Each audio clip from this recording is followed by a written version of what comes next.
Yo ayo, ayo, ayo pasti kita mampu.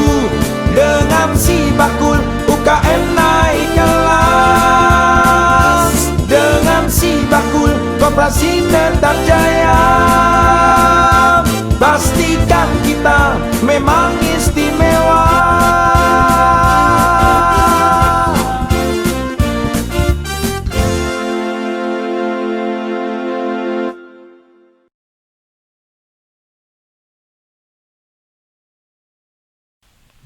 One 6.1 Geronimo The Real Sound of Jogja. Hey Kaca Muda, ketemu lagi di Sidilan Si Bakung Jajah Desa Milanggori. Dan kali ini kita piknik kemana nih? Jalan-jalan kemana lagi kita? Dan bakal ngobrol sama siapa aja di hari ini? Jadi kamu harus pantengin kita terus ya. Dan pastinya Sidilan ini terselenggara oleh Dinas Koperasi dan UMKM Daerah Istimewa Yogyakarta dan didukung penuh oleh dana keistimewaan. Dan langsung aja nih Kanca Muda, gak usah nunggu lama-lama. Seperti biasa aku ditemani sama Mbak Cantik ya, Mbak Ratna. Halo. Halo. Terus juga nih ada punggawa-punggawa yang siap mengawal perkembangan UMKM di Daerah Istimewa Yogyakarta. Betul Ya pastinya. Mungkin kita ada baiknya kenalan dulu nih biar tambah sayang. Mas Dudi, monggo. Terima kasih. Saya Dudi Resmaradona.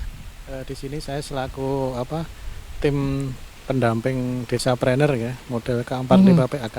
K45 PAK. Nah, oke, itu nanti bakal kita cari tahu juga nih Kanca Muda, tapi sebelumnya kita lanjut kenalannya dulu nih. Monggo dengan Mas. Ya, saya Edi Susilo. Mas Edi. Ya, saya di sini selaku Pamong Kalurahan, kebetulan menjabat di Ulu-Ulu. Oke, baik. Monggo selanjutnya Mas. Dengan Mas. Ya, terima kasih. Nama saya Ananto Sumadani. Di sini saya sebagai Ketua Planner Desa Wilatek, juga pelaku usaha di Desa Wilatek. Mantap suaranya, bener nggak Mbak? Iya dong. Kaget aku tadi. Nggak kalah sama penyiar pokoknya. Saya minder loh.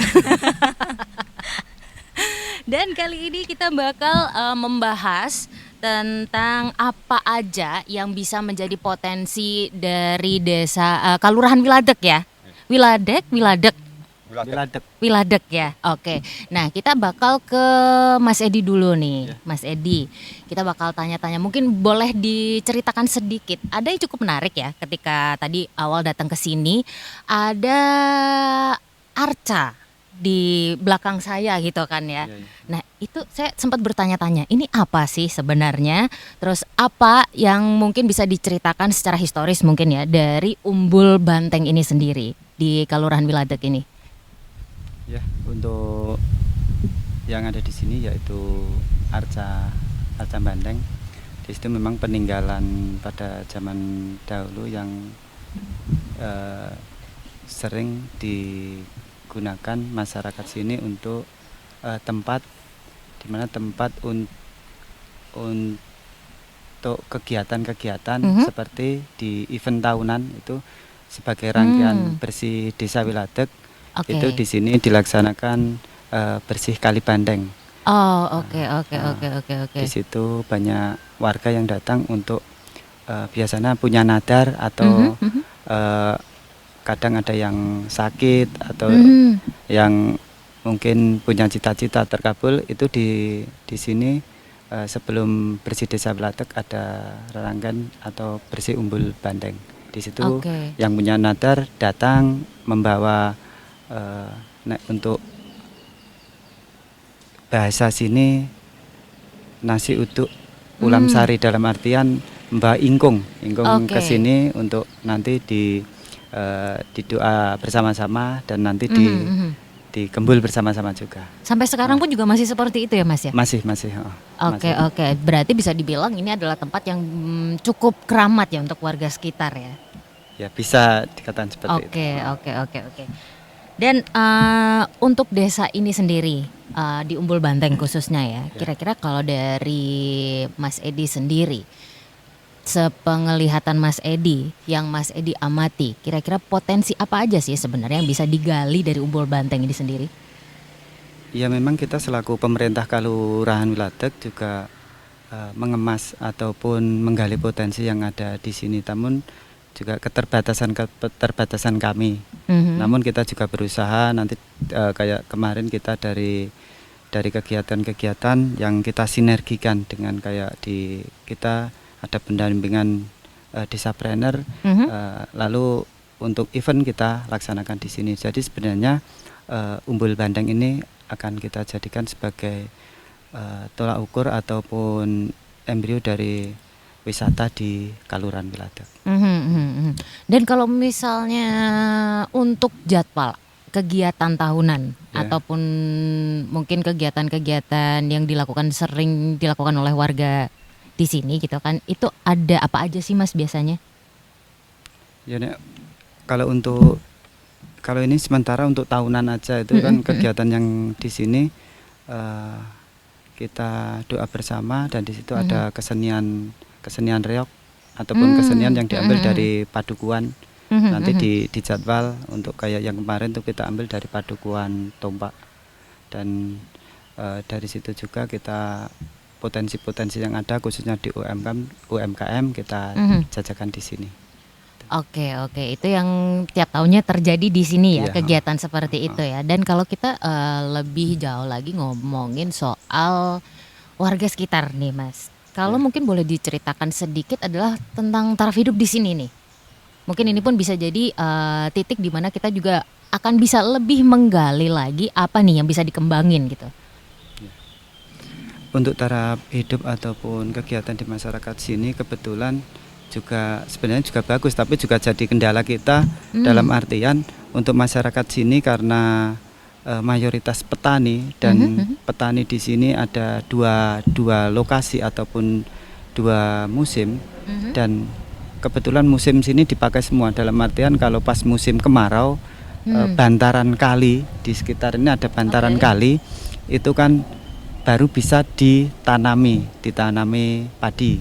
Nah, dan di musim penghujan tidak bisa ditanami, tapi kita juga bisa menanam di lahan kering ataupun lahan tak ada hujan, sehingga dari proses itu masyarakat sini sebenarnya malah tidak ada lowongnya untuk bekerja, sehingga kita harus memupuk rasa solidaritas ataupun rasa kesadaran untuk bisa menggali potensi yang ada di Umbul Bandeng, karena kita untuk mencari relawan-relawan yang bisa menghidupkan potensi di sini kita juga agak kesulitan. Tapi kemarin kita sudah berkomunikasi dengan Pak Dukuh yang ada di sini, dan untuk kelompok Pokdarwis juga di sini kita sudah bersinergi, dan rencana ke depan kita sudah mungkin sudah akan kita laksanakan berkaitan dengan event-event yang lain mungkin. Oke. Dan dalam waktu dekat nih, kira-kira bakal ada kegiatan apa nih Mas? Dari obrolan yang sudah terjadi itu. Dalam waktu dekat, karena kita juga ada pendampingan dari trainer ya. Kita trainer itu juga kita masih di pelaku UMKM di Kaluran Wiladeg.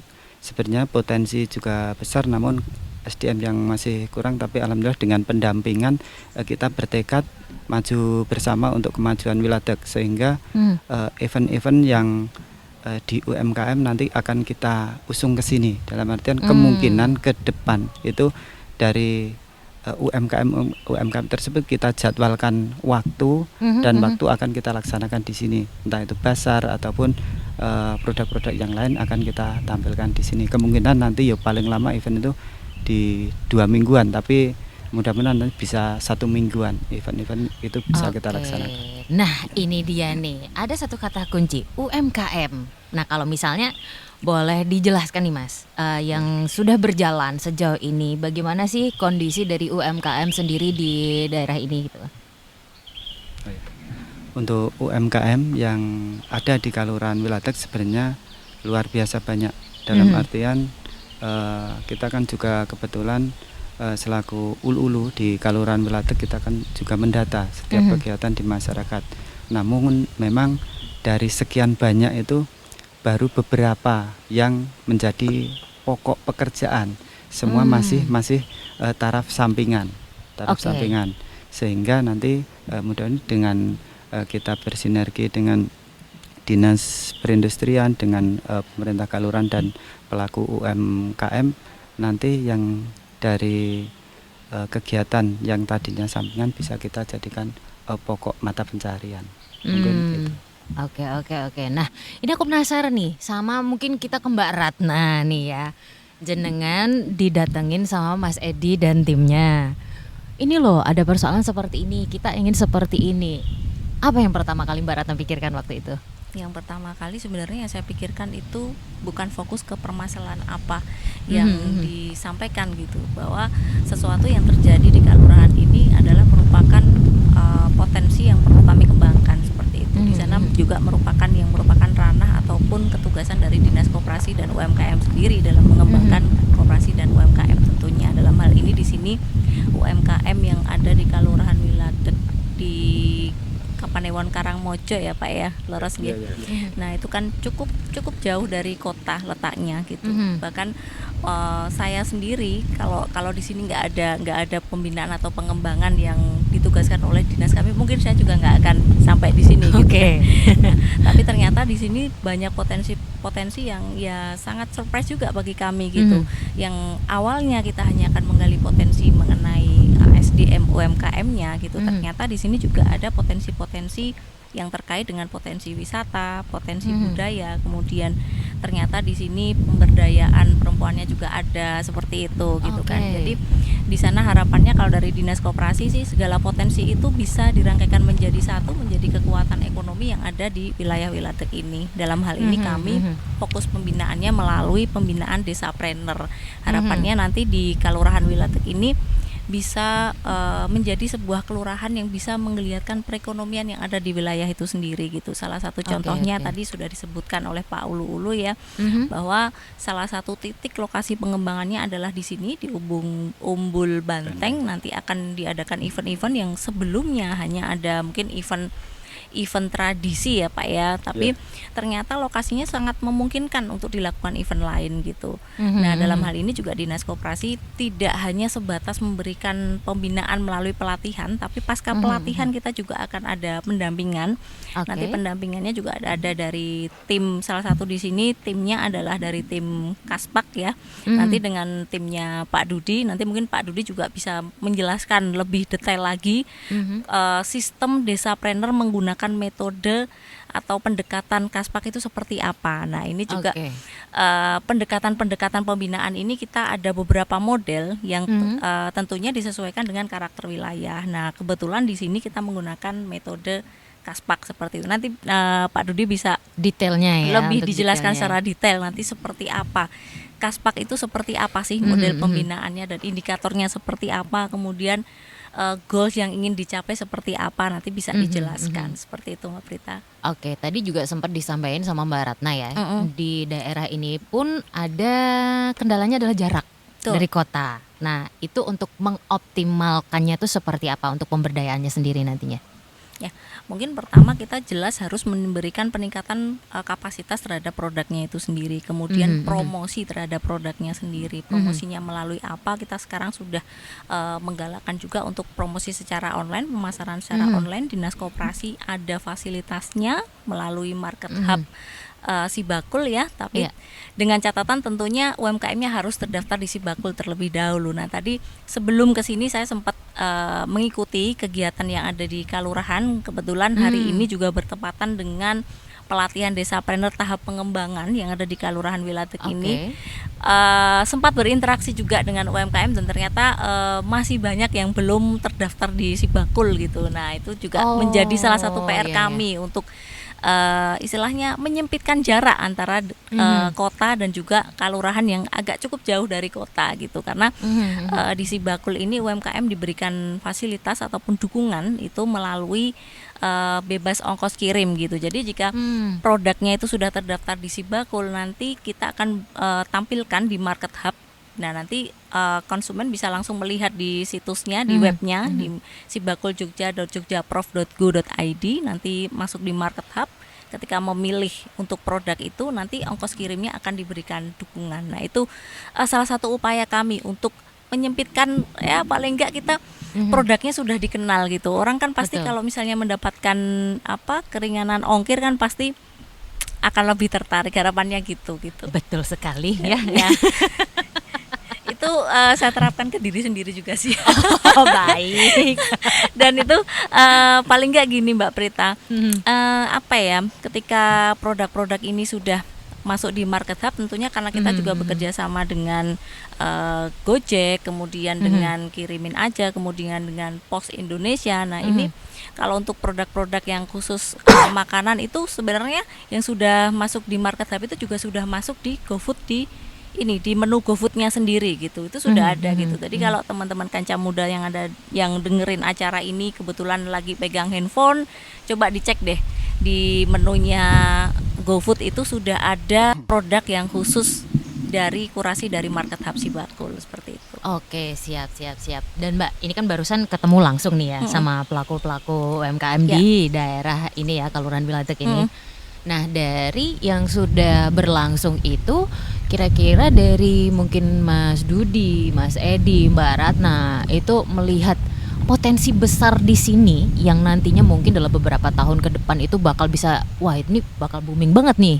Itu kira-kira apa aja sih Mbak? Yang pertama kita akan gali kan yang jelas satu itu dari produk UMKM. Di sini sudah ada salah satu pelaku UMKM yang produknya sudah ekspor ya Pak ya. Baru sebatas ini ya, lokal. Dalam arti dari Sabang sampai Merauke. Oh, nasional. Oke. Ini produknya berupa apa nih Pak? Kebetulan saya di bidang kerajinan, aksesoris dekorasi. Bahannya sendiri? Bahan sendiri, jadi kita memproduksi seperti kap lampu gantung. Jadi kebutuhan tenda juga dengan kebutuhan pelaminan. Oke, lebih ke dekorasi ya. Dekorasi.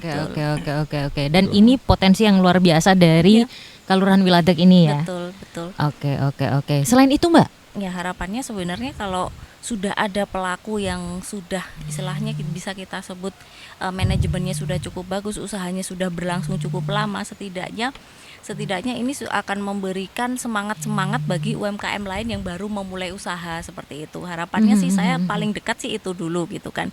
Kalau untuk produk-produk dari olahan makanan dan lain sebagainya itu yang paling perlu menjadi PR kami adalah untuk legalitas produknya gitu. Jadi kebanyakan memang produk-produknya kan tradisional ya Pak ya. Jadi untuk menjangkau pasar atau kepercayaan konsumen itu pasti dilihat juga dari legalitas produknya, apakah sudah PIRT ataukah sudah halal. Nah itu akan menjadikan PR yang lebih banyak lagi bagi kita gitu kan. Ketika berbicara PIRT, ketika berbicara halal, tentunya kita perlu dukungan bagaimana sih UMKM ini bisa menjangkau semua itu. Tidak semata-mata dukungan itu dalam bentuk uang, tapi dilihat juga apakah UMKM-nya ini rumah produksinya sudah layak, karena itu menjadi salah satu persyaratan bagaimana kita akan mendapatkan legalitas tersebut. Ketika belum, nah ini bagaimana gitu kan, itu akan menjadi PR kita bersama. Tapi ini nanti bakal dibantu ya secara proses pasti, ya. Kita proses dan tentunya kita membantu dan memberikan dukungan itu tidak hanya bisa dari Dinas Koperasi dan UMKM sendiri, tentunya kita juga akan menggandeng juga dari OPD lain, tentunya juga dengan swasta, kemudian BUMN yang tentunya banyak juga program-program yang mendukung untuk peningkatan UMKM itu sendiri. Oke, siap. Sedikit kita balik lagi ke Mas Edi. Mas, di sini kan tadi sempat Mas Edi bilang kalau di sini pun juga bertani. Masyarakatnya. Ini hasil pertaniannya apa aja sih Mas? Hasil pertanian di sini yang meliputi palawija dalam artian padi, jagung, kacang, kacang panjang dan juga ada sayuran yang kebetulan di Padukuhan sebelah, yaitu di Padukuhan Kenteng itu memang sudah ada yang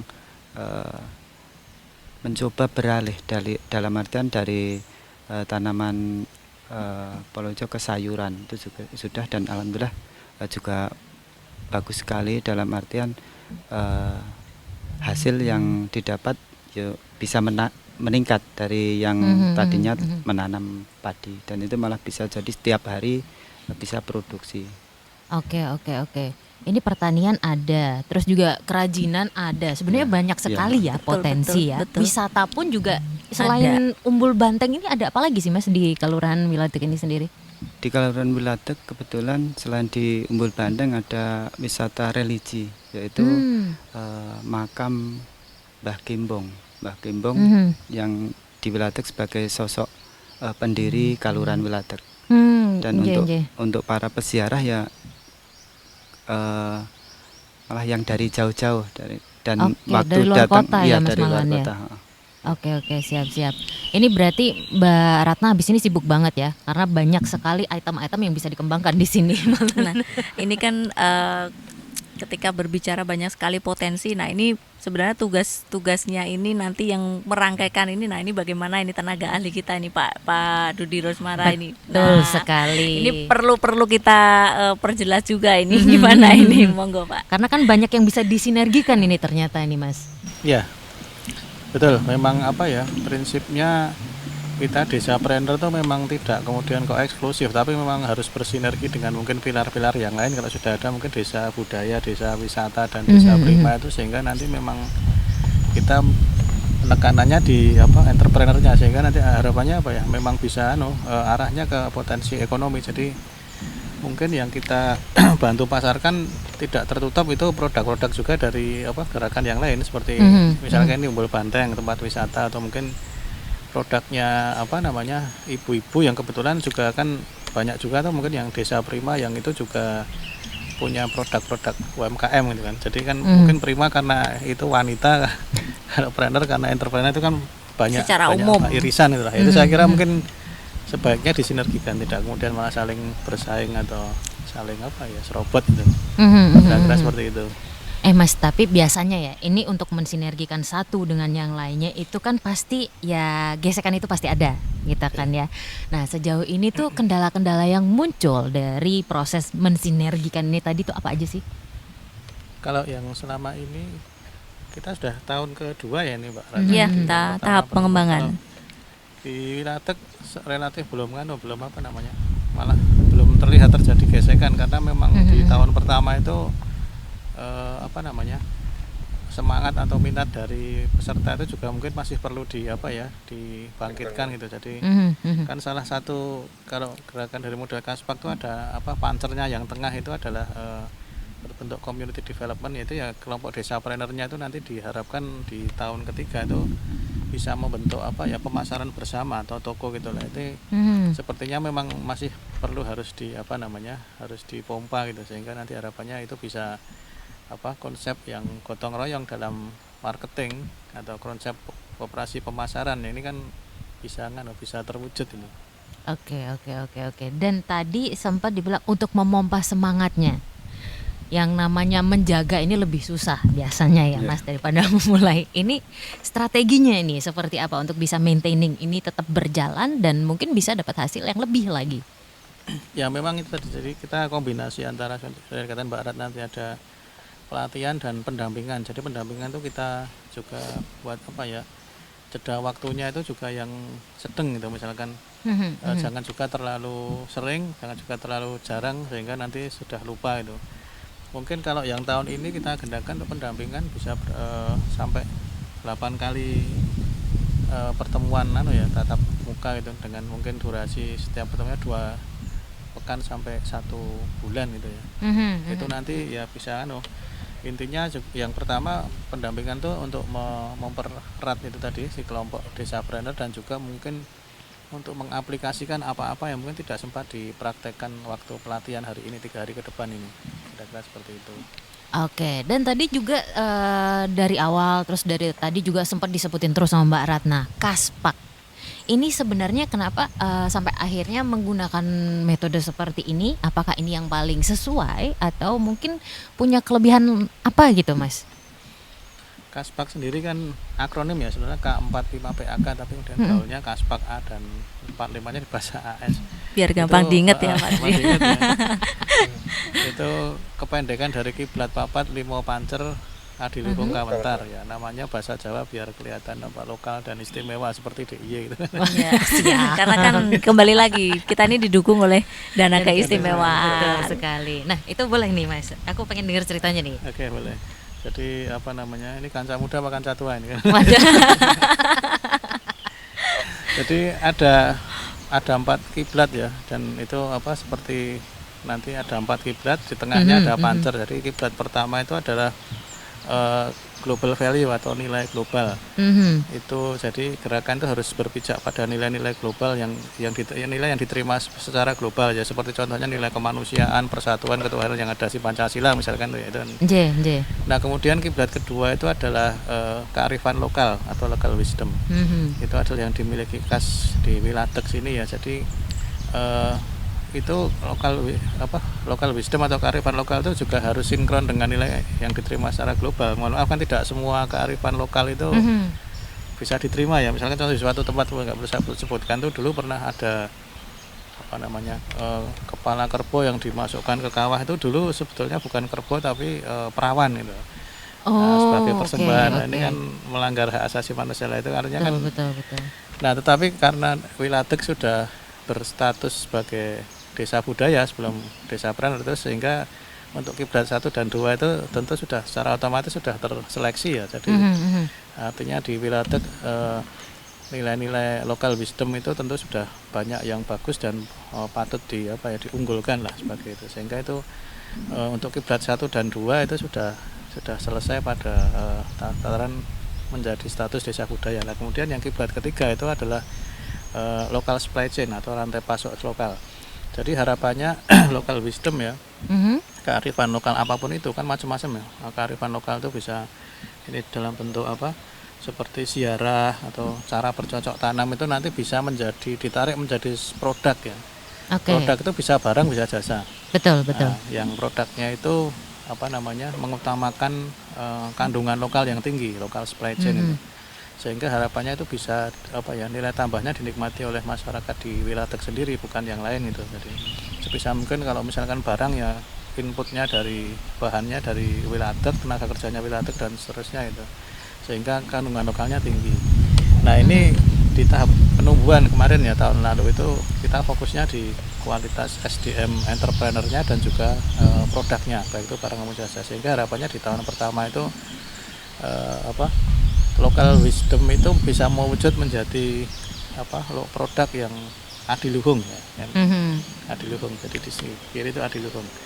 Nah, kemudian di tahun ini di fase pengembangan ke tahun kedua itu fokusnya di bagaimana local supply chain barang yang adiluhung tadi itu bisa kawentar, bisa terkenal mengglobal ya. Tentunya mengglobalnya secara bertahap ya. Kalau global betulan ya sudah sampai tataran ekspor, tapi globalnya kan bisa bertahap karena di kenyataannya masih di banyak kadang-kadang sesama desa Prener itu juga belum saling kenal. Oh, ternyata gue dodolan iki lah, ngerti atau gue gila. Yang di tingkatan lokal pun di banyak tempat itu masih perlu dioptimalkan, sehingga nanti memang mengglobal secara bertahap ya. Dari mungkin tadi dikatakan kalau Pak Anto tadi sudah nasional, mungkin ya tidak bisa langsung itu, mungkin ada juga yang tahapannya harus ke tingkat kabupaten dulu, tingkat provinsi sampai nasional, sampai mungkin nanti harapannya bisa internasional juga.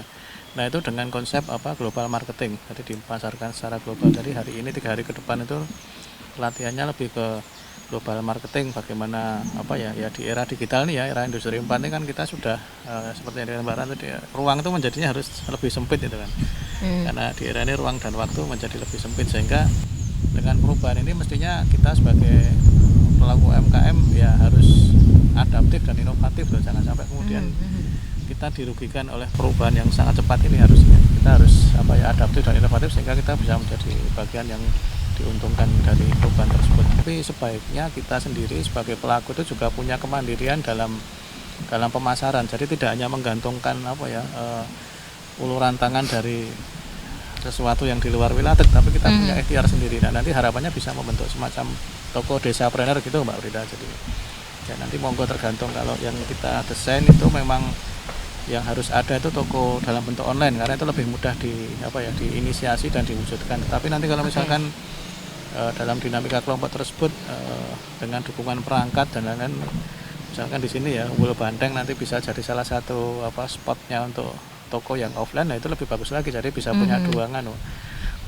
pintu. Jadi mengglobal itu kan tidak harus barangnya yang harus pergi, bisa jadi malah orang yang jauh-jauh datang ke sini beli di sini, itu juga saya kira itu bagian dari global juga. Jadi memang kuncinya kalau yang model Kaspak itu memang bagaimana kearifan lokal itu bisa dipasarkan secara global, sehingga nanti harapannya kalau dalam bahasa makroekonomi itu neraca perdagangan Wilatek itu bisa surplus. Nah kalau surplus nanti welfare-nya akan meningkat, kemudian tingkat kemiskinannya bisa menurun. Nah, DIY itu kan permasalahan makronya itu, jadi tingkat kemiskinan di atas nasional, pertumbuhan masih di bawah nasional, dan juga ketimpangan antar kelas pendapatan tuh paling tinggi di Indonesia.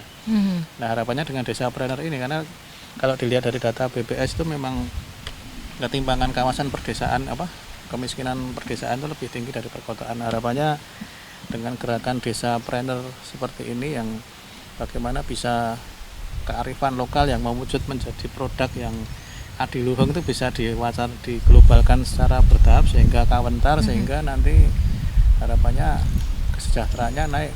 Jadi tidak perlu lagi mengembara atau merantau ke kota besar seperti Jakarta, tapi ya dengan berwira swasta di desa, dengan era yang global ini. Jadi ada bantuan dari Market Hub, ada aneka marketplace itu kita, sehingga bisa meningkat kesejahteraannya. Dan tadi secara makro nanti indikator ekonomi di DIY itu bisa membaik gitu, kira-kira seperti itu. Oke, berarti bisa dibilang Kaspak ini adalah sebuah filter ya Mbak Ratna, biar sistem mungkin lebih tepatnya lagi Mbak Prit. Iya, jadi benar-benar nanti bisa suitable gitu si usahanya ini ya. Oke, Mas Santo. Aku malah ngelamun dah. Kena angin nih. Ngelamun ke sinten je.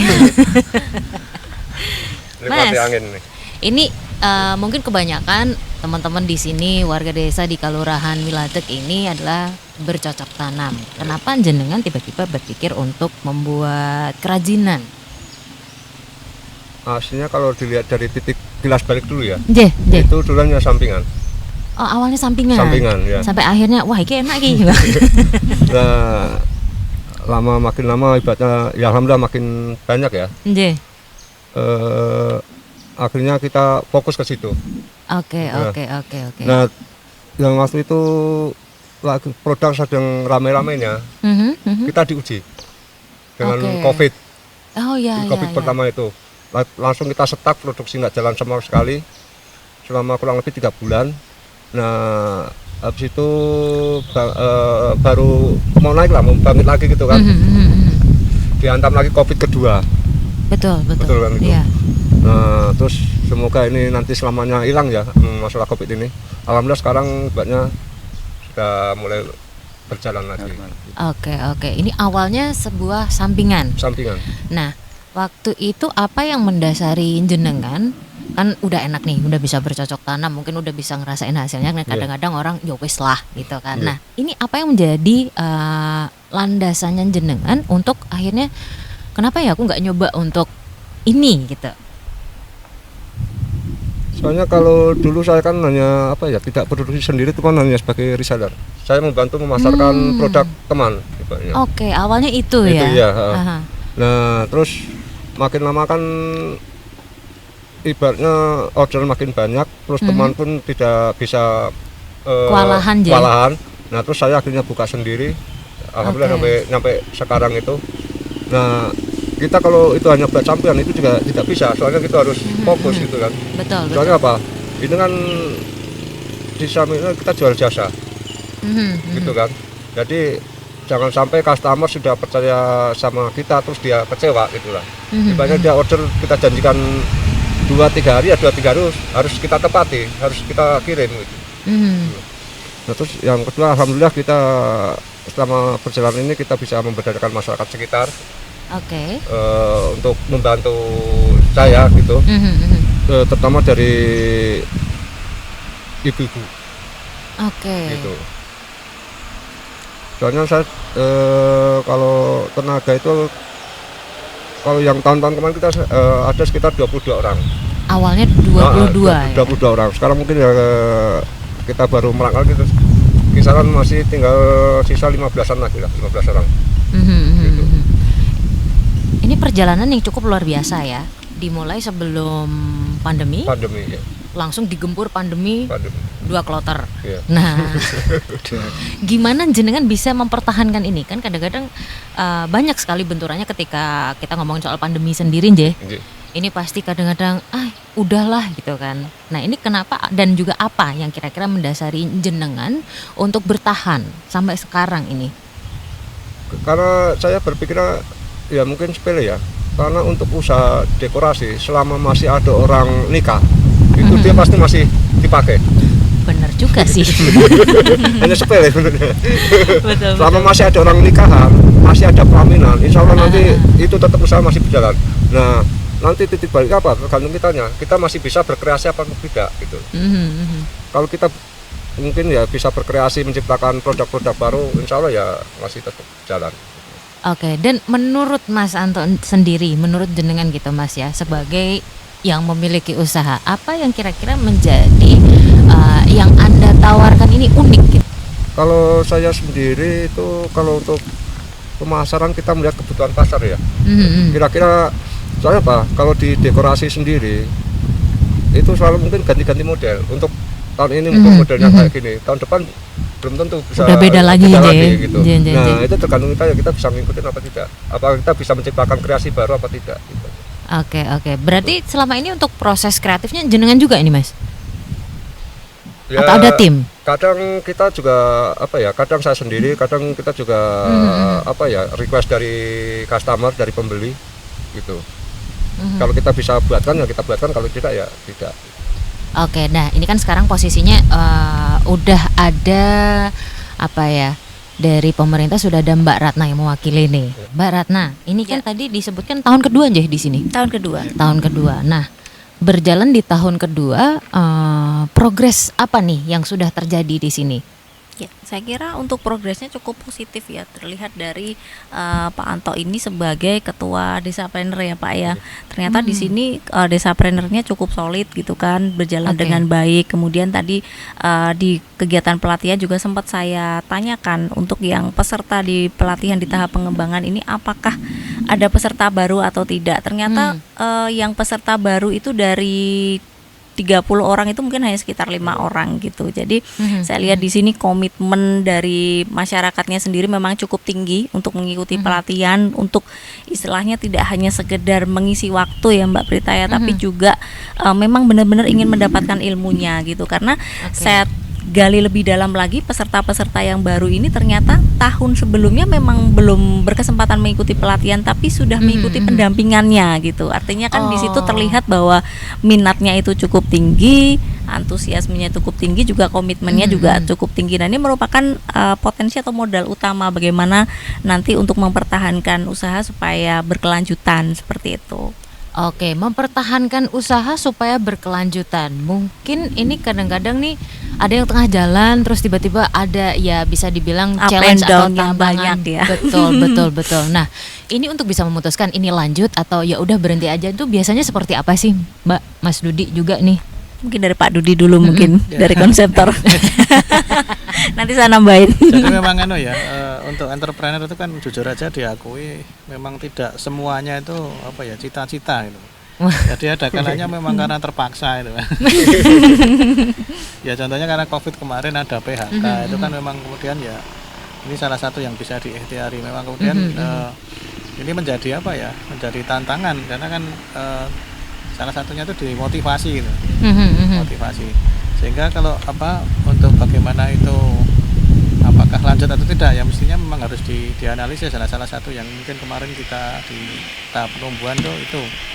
Jadi untuk melihat secara manajemen dilihat dari 4 aspek itu ya, ada marketing, ada keuangan, ada SDM dan ada produksi. Itu apakah sebetulnya bisnis yang sudah dijalani itu sudah pas atau belum? Karena yang namanya UMKM apalagi yang mikro itu kan cukup dinamis ya Mbak. Jadi kadang-kadang besok jualan bubur, besok jualan apa, terus besok apa lagi. Nah itu memang ya perlunya ini salah satu kalau menurut saya yang di lapangan itu gerakan Desapreneur ini supaya saling support tadi ya, saling support. Jadi misalnya yang seperti Mas Anto ini yang mungkin sudah kuat ya, sudah pemasarannya nasional itu bisa mungkin menginspirasi bagi yang belum, atau mungkin bahkan bisa juga bersinergi dengan mungkin tadi bermitra, ini tak support rakyat misalnya untuk bikin ini lah. Ini memang harus semangatnya ya, saya kira seperti di pasal 33 ya UUD 45 itu memang berdasar atas asas kekeluargaan, sehingga di Wiladeg ini saya kira menurut saya daerah tengah-tengah, jadi karakternya masih dekat dengan Wonosari ya. Jadi sudah cukup kota, tapi kalau saya lihat karakter gotong royongnya masih sangat kuat. Nah, menurut saya itu merupakan modal sosial. Harapannya dengan Desapreneur ini menjadi tadi untuk yang usaha yang sudah sustainable bisa ya semakin meningkat, dan yang mungkin yang belum survive masih mencari jati diri itu bisa terbantu ya dengan adanya kelompok tadi, bisa saling support, bisa saling mengisi, saling melengkapi. Nah, kira-kira gitu, Mbak. Oke, nah ini gimana nih kalau dari Mbak Ratna nih? Ya, kalau dari saya sih memang mungkin bisa melanjutkan dari nambahin aja ya dari mungkin penjelasan Pak Dudi bahwa memang untuk usaha mikro ini dinamikanya itu cukup banyak gitu. Nah, tapi kan semua itu juga dilihat dari bagaimana mindset kewirausahaan itu ada pada diri seseorang itu sendiri gitu. Terbukti tadi dari Pak Anto sudah mengatakan pas ditanya sama Mbak Prita, apa sih motivasinya untuk melanjutkan usaha setelah 2 kali dihantam Covid. Ternyata cukup simpel. Selama masih ada orang yang akan nikahan, saya tetap pasti akan mendapatkan job gitu kan.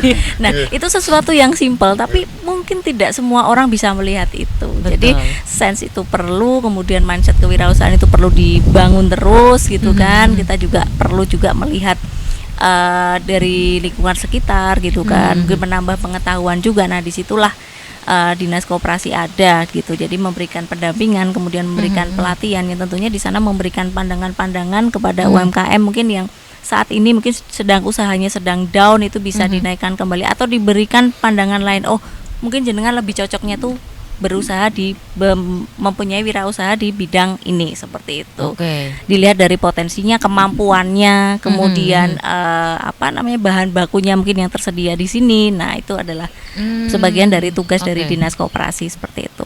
Oke, jadi membantu untuk mengarahkan. Betul. Tapi pernah nggak sih Mbak dalam kurun waktu 2 tahun ini datang itu masih berupa ide doang? Maksudnya gimana? Jadi datangnya tuh bener-bener belum ada apa-apa, dia masih, Mbak aku tuh pengen kayak gini, ini gimana ya? Kayaknya kalau yang seperti itu datangnya bukan ketika saya memberikan pelatihan atau pendampingan yang ada di lokus di wilayah desa ya, tapi itu banyak yang seperti itu datangnya nanti di dinas gitu, karena di kami pembinaan itu tidak hanya melulu melalui Desapreneur, tapi kita juga ada pendampingan untuk mendirikan usaha, nanti ada di dinas koperasi didampingi oleh teman-teman dari pusat layanan usaha terpadu. Kami ada konsultan yang ada di sana, konsultan usaha ya, nanti yang punya spesifikasinya tersendiri. Ada konsultan tentang pemasaran, ada juga tentang manajemen bisnis, kemudian juga pengembangan SDM, konsultan mengenai pengembangan produk, itu semua ada sendiri gitu. Jadi hal-hal yang seperti itu munculnya justru lebih banyak ketika memang UMKM-nya tuh aktif untuk datang ke dinas koperasi untuk tujuan berkonsultasi, seperti itu. Nah, jadi nggak perlu sungkan ya Kanja Budak, langsung bisa konsultasi, datang ke dinas koperasi langsung ya? Langsung di jam kerja Senin sampai Jumat.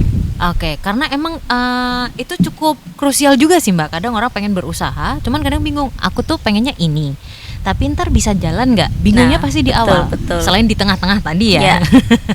Itu hubungannya nanti dengan manajemen bisnisnya atau bisnis plan-nya nanti akan seperti apa gitu.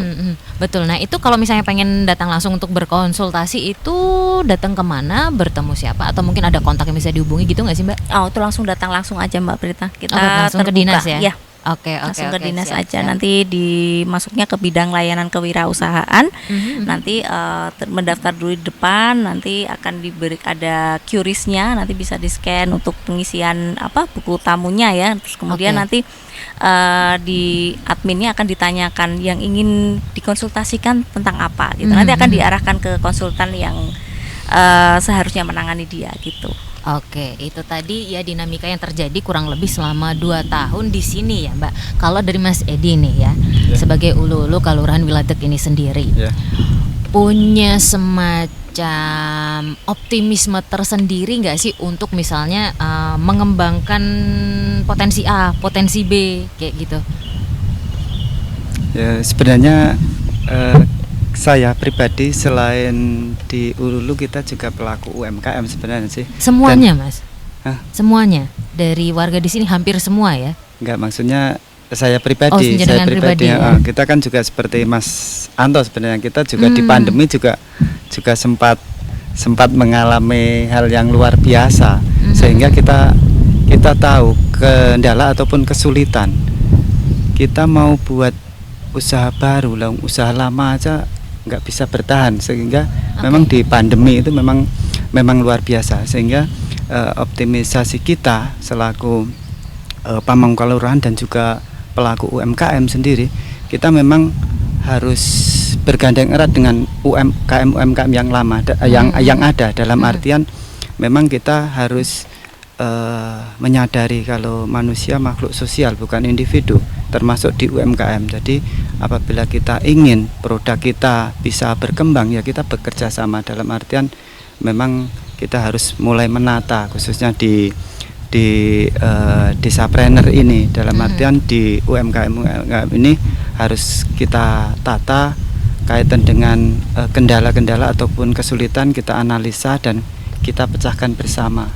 Memang sehingga optimisasi kita apabila nanti diperkenankan, kita ada pendampingan yang awal kemarin itu dari penumbuhan, alhamdulillah kita sudah mulai tumbuh dan terinventarisasi di Kelurahan Wiladeg dari jumlah UMKM dan produk-produknya, dan untuk saat ini pengembangan kita optimis sekali nantinya UMKM Wiladeg ini akan eksis, dalam artian eksis yo bisa menumbuhkan dan meningkatkan taraf hidup masyarakat kami. Oke. Nah, kalau boleh tahu sendiri di Kelurahan Wiladeg ini selain kerajinan itu apa aja sih yang cukup berkembang nih, Mbak Ratna, Mas Dudi, yang sudah berjalan sejauh ini, Mas Edi? Untuk selain kerajinan yang kebanyakan ya sebenarnya di kuliner. Cuman memang kendala kita seperti yang disampaikan di awal, kita bisa buat tapi pemasaran yang kita ada kesulitan, karena yang sudah pendampingan kepada kita itu pelatihan hanya dilatih membuat produk. Setelah buat produk kita ditinggal, dalam artian tidak ada kelanjutan. Sehingga tapi itu juga jadi aset kami di mana sewaktu-waktu ada pendampingan seperti dari Dinas Perindustrian untuk saat ini bersama dengan Mas Dudi, itu kita mau menumbuhkan itu di benak saya itu kayaknya mudah sekali. Karena apa? Karena produk-produk sebenarnya sudah banyak sekali, kayak ngericek, di Padukan Ngericek dulu ada tiwul instan yang seharusnya itu sudah bisa berproduk, cuman kan kendalanya kan pemasaran, sehingga kita nanti dari proses pendampingan ini kita yakin dan optimis sekali nanti Wiladeg akan maju di semua sektor, khususnya di UMKM-nya. Terima kasih. Oke. Mbak Ratna, Ya. Mas Dudi, untuk kesinambungan nih, kita ngobrolnya soal itu nih ya. Untuk kesinambungan sendiri biasanya ini kan harus didukung dengan anak-anak mudanya nih, biar ini tetap bisa continue nanti ke depannya. Nah, ini untuk menciptakan iklim seperti itu gimana nih? Saya dulu atau Pak Dudi dulu? Saya dulu gitu. Ya, ladies first. Oke. Ya.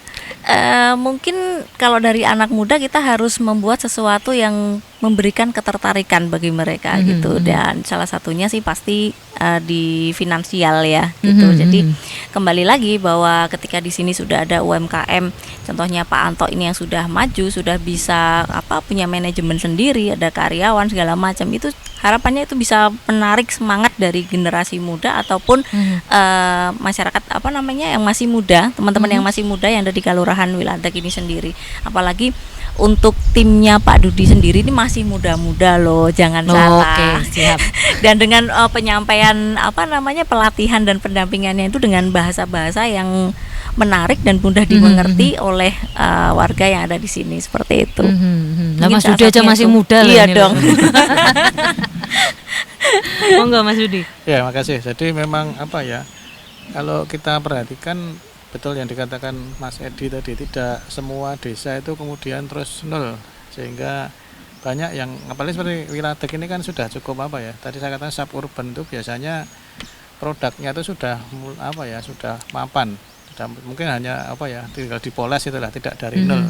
Mungkin beda dengan yang karakteristiknya masih homogen ya, misalkan di jauh dari kota banget, gunung itu memang produksi itu harus apa masih dipompa, tapi kalau yang seperti ini yang betul tadi sudah banyak, sehingga nanti proses fokusnya malah justru di pemasaran. Jadi seperti yang pelatihan hari ini tadi kan mulai dari apa konsep pemasaran global, branding, packaging, pembuatan konten digital, kemudian bagaimana marketing di sosmed dan marketplace.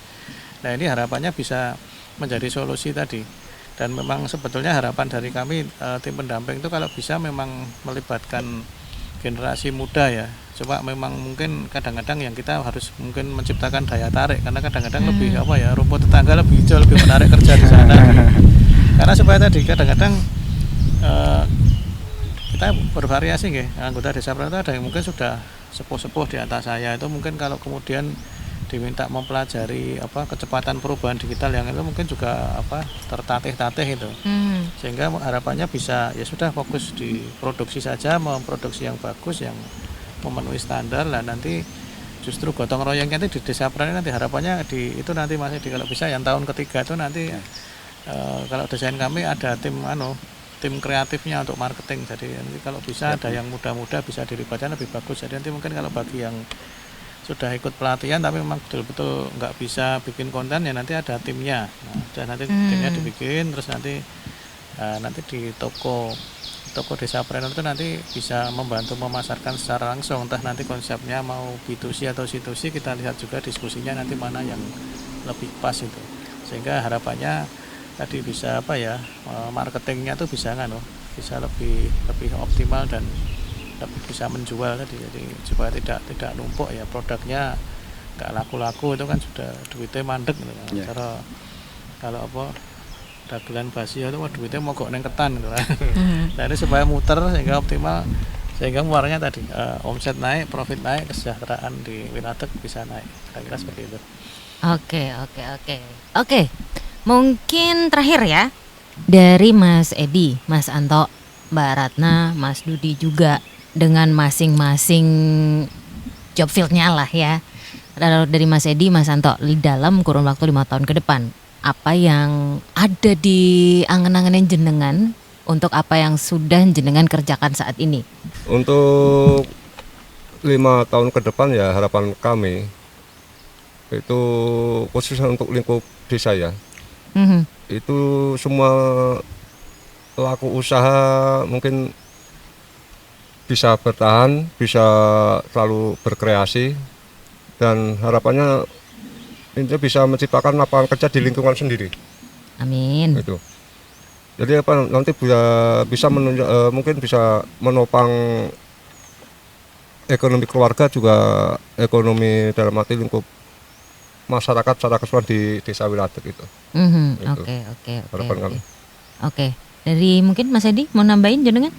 Ya, karena kita di keistimewaan kan terkenalnya pamomong, sehingga dari harapan Mas Anto ke depan UMKM di Wilatek bisa tumbuh dan berkembang, kita bisa memberi kesadaran kepada masyarakat jangan saling bersaing, dalam artian bersaing yang tidak sehat, sehingga kita juga harus selalu berkontribusi mensupport kepada UMKM yang ada. Kalau memang rezeki itu sudah ada yang mengatur. Pekerjaan kita boleh sama, tapi rezeki kita berbeda. Jadi sehingga pelaku-pelaku UMKM itu bisa hidup guyub rukun di Kelurahan Wilatek. Mungkin itu. Oke, kalau dari Mbak Ratna dan juga Mas Dudi sebagai yang mendampingi nih, apa yang jenengan berdua ini visi misi ke 5 tahun mendatang itu bakal seperti apa tuh? Ya, mungkin kalau dari saya, karena Desa Preneur ini memang kita hanya ada 3 tahun ya, 3 tahapan, jadi penumbuhan, pengembangan, dan tahap maju. Harapannya di tahun kelima ini kita tinggal memetik buahnya gitu. Dari semua susah payah usaha-usaha kita yang awalnya kita bagaimana caranya kita tumbuh untuk menumbuhkan sebuah usaha, bagaimana kita mempertahankan usaha tersebut. Harapannya di tahun itu semua sudah smooth, sudah usahanya sudah jalan, pemasaran juga sudah oke gitu. Tentunya kita juga tidak akan meninggalkan begitu saja. Setelah 3 tahun itu kita tetap ada dukungan-dukungan, tapi mungkin tidak pembinaannya itu tidak di lokus di sini, tapi mungkin UMKM-nya harapannya bisa lebih aktif, mungkin mengikuti kegiatan pelatihan-pelatihan yang ada di dinas koperasi. Jika ada permasalahan mungkin masih bisa juga tetap menghubungi dari tim pendamping Kaspakna, tapi terbuka juga untuk langsung berkonsultasi dengan teman-teman konsultan PUT yang ada di Dinas Koperasi. Mungkin seperti itu Mbak Prita. Oke, lulus dengan baik ya, ibarat sekolah. Betul, ya. sangat memuaskan. Kalian dari jenengan Mas Dudi? Saya kira tidak jauh dengan Mbak Ratna. Jadi memang kalau dari beberapa pengalaman, kami dari saya selaku mitra Dinas Koperasi UKM dan Dinas tuh sifatnya membantu katalisator. Tetapi sesungguhnya yang paling menentukan tuh UKM di Winatek sendiri. Mindsetnya, motivasinya itu jadi sekuat apapun seikhtiar kita dari tim Kaspak dan Dinas itu untuk mendampingi. Tapi kalau memang teman-teman yang tidak kayung bersambut itu saya kira juga tidak mudah. Sehingga harapan kami tadi mungkin monggo waktu yang masih tersisa di tahun kedua dan ketiga itu bisa dioptimalkan sebagus mungkin, sehingga nanti setelah itu nanti akan semakin tetap kita bermitra, tapi mungkin intensitasnya semakin berkurang tadi, karena mungkin kita juga mungkin dengan Bu Ratna ditugaskan di tempat yang lain dan seterusnya, sehingga tetap tadi istilahnya sustainable survive. Jadi impact-nya itu impact dalam salah satu keberhasilan bangunan kan impact dampaknya dan juga sustainability-nya. Artinya sustainable itu ketika intervensi program itu sudah tidak ada, itu tetap jalan, justru bahkan maju, tidak kemudian programnya berhenti terus ikut-ikutan berhenti. Saya kira itu Mbak Berita. Oke, baik, terima kasih semuanya untuk waktunya di Sidilan edisi hari ini ya. Semoga lancar semuanya dan target-targetnya tercapai semua. Amin. Itu dia tadi Kancawoda Sidilan Sibakul Jajah Desa Milangkori yang terselenggara oleh Dinas Koperasi dan UMKM Daerah Istimewa Yogyakarta dan didukung sepenuhnya oleh dana keistimewaan pastinya. Kita ketemu lagi di mana ya? Nah, kalau misalnya kamu penasaran, pantengin terus Sidilan Sibakul Jajah Desa Milangkori. Love Jogja and you. Bye-bye. Yo ayo pasti kita mampu dengan si bakul UKM naik kelas. Dengan si bakul koperasi tetap jaya. Pastikan kita memang